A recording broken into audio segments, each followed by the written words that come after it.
वासी रामचंद्र गेनबा तळेकर गुरुजी उर्फ अण्णा ते परवा दिवशी अनंतामध्ये विलीन झाले आणि त्यांच्या कुटुंबावरती शोककळा पसरली। जुन्या पिढीतील एक कर्तव्यनिष्ठ शिक्षक म्हणून त्यांच्याकडे पाहिले जात होतं। सकाळी 7:30 ला शाळा असताना पायजमाला रिंग बांधून ते सकाळी 7:30 ला शाळेमध्ये जायचे। विद्यार्थ्यांना मूल्य शिक्षणाचे धडे, श्रमाचं महत्त्व त्यांनी पटवून दिलं आणि नवीन शिक्षक पिढीला एक आदर्श घालून दिला होता। अनेक गुण त्यांच्याकडे होते। कितीही कामाचा ताण असला तरी सुद्धा हसत असणारे शिक्षक परवा आपल्यातून निघून गेले। कर्तव्यनिष्ठ शिक्षक म्हणून त्यांच्याकडे आजही आदराने पाहिलं जात होतं। अनेक गुण त्यांच्याकडून घेण्यासारखे होते। नवीन पिढ्या त्यांच्याकडून एक नक्कीच एक घेण्यासारखा गुण आहे, तो म्हणजे त्यांनी त्यांच्या मुलाचा फाजील लाडच कधीच केला नाही।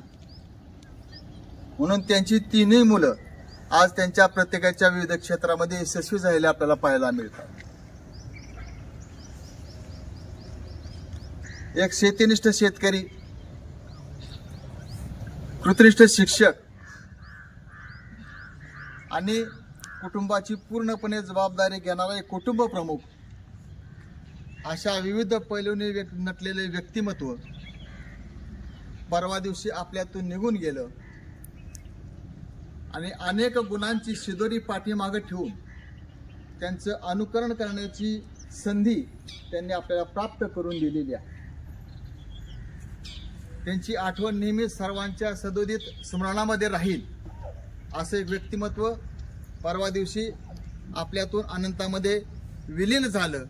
त्यांच्या आत्म्यास मी माझ्यातर्फे, माझ्या कुटुंबातर्फे सद्गती मिळावी अशी ईश्वरचरणी प्रार्थना करतो आणि त्यांना भावपूर्ण श्रद्धांजली वाहतो।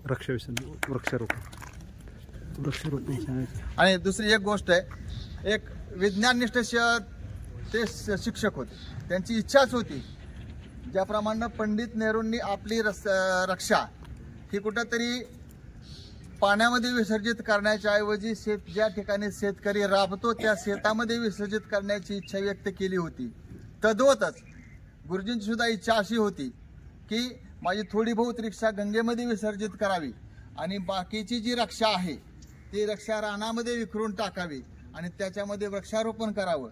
त्यांच्या इच्छेनुसार आजही त्यांची थोडीशी विधीसाठी रक्षा नदीमध्ये जाईल आणि बाकीची त्यांची रक्षा ही त्यांच्या रानामध्ये नेऊन त्या ठिकाणी टाकली जाईल व त्या ठिकाणी त्यांची आठवण सदोदित राहील, यासाठी त्या ठिकाणी वृक्षारोपण करण्यात येईल। एक हा चांगला पायंडा आज आपल्याला गुरुजींनी घालून दिलेला आहे आणि त्याचं अनुकरण त्यांची पिढी या ठिकाणी करत आहेत।